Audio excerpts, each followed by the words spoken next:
Assalamualaikum warahmatullahi wabarakatuh. Perkenalkan, nama saya Kalista Nafisa. Saya dari kelas 11 MIPA 2. Saya ingin membacakan cerpen yang berjudul Penumpang Kelas 3. Si Dali bertemu teman lamanya di kapal kerinci yang berlayar dari Padang ke Jakarta sebagai penumpang kelas 3. Bertemu setelah berlayar semalam waktu lagi antre ke kampus. Padahal sebelum itu mereka sudah bertatap pandang juga di tempat tidur yang bersela seorang lain. Namun tidak saling memperhatikan, apalagi bertegur sapa. Barulah saling memperhatikan waktu antre hendak ke kampus. Mukanya saling bertatapan, lalu saling melengos, bertatapan lagi dan melengos lagi. Ketika bertatapan ketiga, mereka tidak melengos lagi, mereka sama-sama tersenyum. "Engkau si Dali Bulan," pada yang seorang. "Si Nuan," kata si Dali menyahut dengan tanya. Mereka berangkulan dengan kedua tangan masing-masing memegang peralatan mandi, sabun, guna gigi, dan handuk. "Sudah lama sekali kita tidak bertemu." Memang sudah lama sekali, mereka saling bertanya-tanya dan saling berjawab-jawab dengan asyik. Sampai beberapa orang sudah keluar dan masuk kampus. Mereka masih bertanya-tanya dan menjawab-jawab. Dalam pada itu, pikiran si Dali berjalan ke masa lalu yang sudah lama sekali. Nuan punya saudara kembar, Nain namanya. Untuk menandai perbedaannya, yang satu tidak segempal yang lain, kemana-mana selalu bersama. Kata orang bersaudara kembar sering punya selera sama, termasuk terhadap perempuan. Kata orang, itu baru ketahuan kemudian, yaitu ketika terjadi persaingan untuk mendapatkan hati seorang gadis yang menjadi idola pada awal revolusi, terutama oleh para gadis. Ialah prajurit yang di pinggangnya tergantung pedang samurai dan kakinya dibalut kaplars. Nuan dan Nain hanya dapat pangkat sersan, satu dengan tugas sebagai pelatih TKR bagi prajurit baru. Karena pangkatnya yang rendah, mereka tidak berhak memakai kedua perangkat perwira itu yang bergengsi itu. Keduanya pun sama, merasa tidak mendapat perhatian si Wati, gadis di sebelah rumahnya.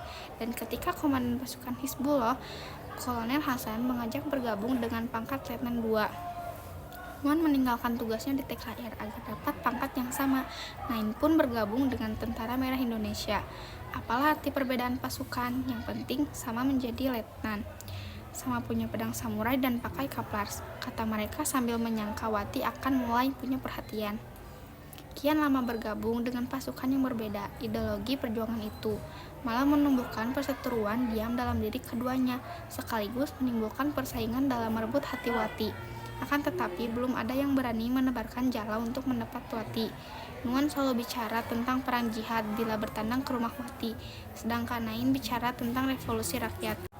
Mereka pernah berdebat di depan Wati untuk membenarkan tujuan perjuangan masing-masing, tapi lebih sering datang sendiri-sendiri karena memang tidak punya waktu senggang yang sama.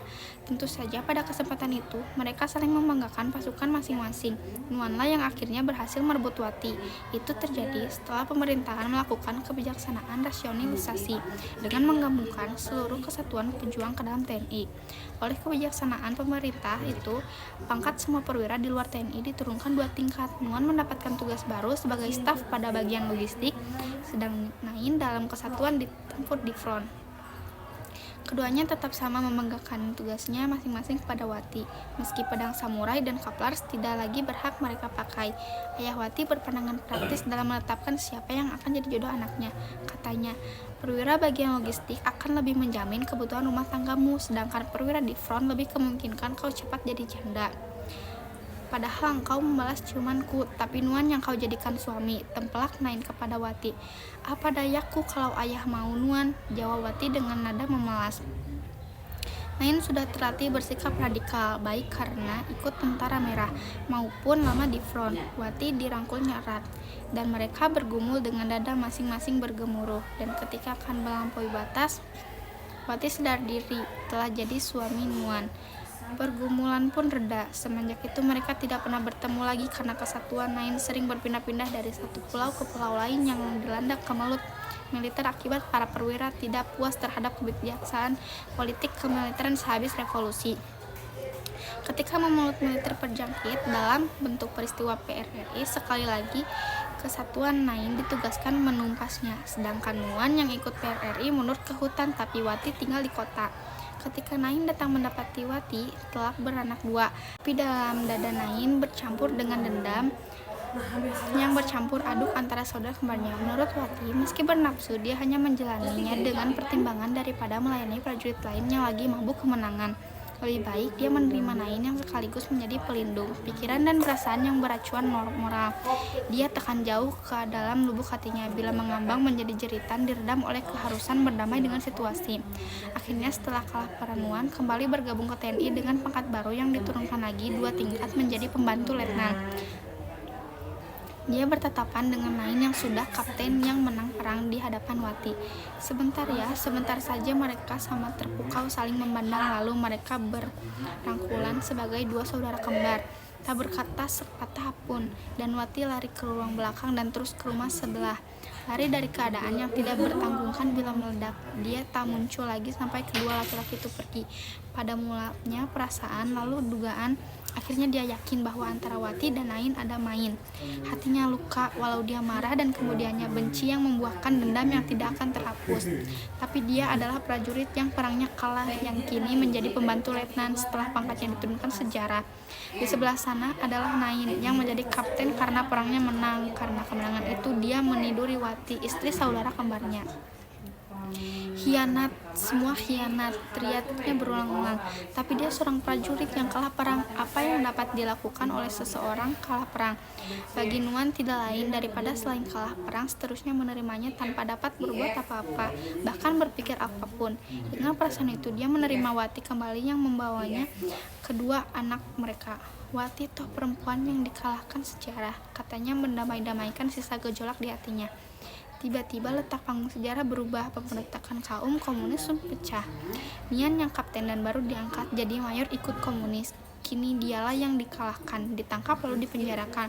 Sesudut hatinya bersorak, kamu rasakan ini. Tapi Nain adalah saudara kembarnya yang lahir dari ibu yang sama. Jadi berbeda ideologi karena berbeda kereta tumpangan yang disediakan sejarah. Haruskah membalaskan dendam karena Wati ditiduri Nain, lalu meniduri Ina, istri Nain yang cantik dan lebih muda, yang kini menumpang di rumahnya?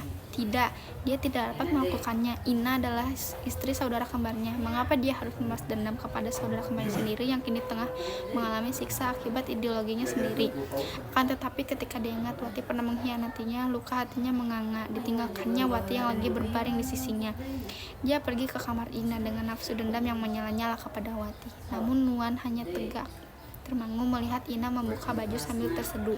Lalu dia keluar sambil membanting pintu, menyusuri jalan raya yang gelap karena listrik sudah mati, karena mesin sentralnya sudah lama rusak.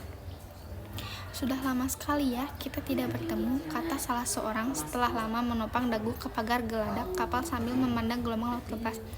Ya, sudah lama sekali. Tiba-tiba saja kita telah menjadi tua. Meski begitu, kita tidak bisa sepenuhnya lupa. Sekian dari saya. Wassalamualaikum warahmatullahi wabarakatuh.